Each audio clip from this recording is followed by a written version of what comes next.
มาด่านสูงวัดด่านสูงเปลี่ยนบรรยากาศได้ไหมนี่ไม่ใหญ่วอนนี่ก็ได้ไม่พันบ่นี่อ้าวอนุโมทนาสาธุเด้อใช้ไม่หมอนก็จะมาจากเมืองใหม่เลยพูดไม่หมอนไม่หมอนผู้ใดเด็กพ่อไปพาผักเมืองโอ้พุทธบอไม่หมอนเพิ่นศรัทธาใหญ่เด้อศรัทธาใหญ่แกงกระเบามันไส้บุรีเฮานำพาโดย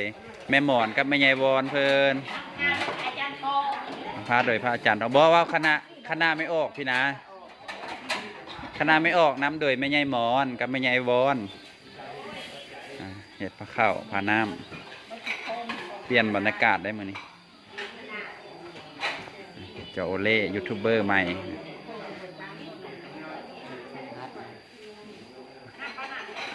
เปลี่ยนบรรยากาศได้มาด่านสูงได้มื้อนี้กินข้าวสันข้าวอยู่พี่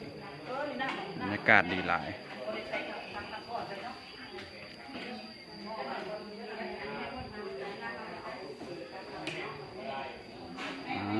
สาธุสาธุบุญฮอดยอดเกี้ยวมาฮอดพระบาทด่านสูงสีไม่ขาวจวยเนนนำโดยพระอาจารย์ทองเพิ่นบรรยากาศถือว่าอบอุ่นนะอบอุ่นไปด้วยศีลด้วยธรรมไปด้วยธรรมะ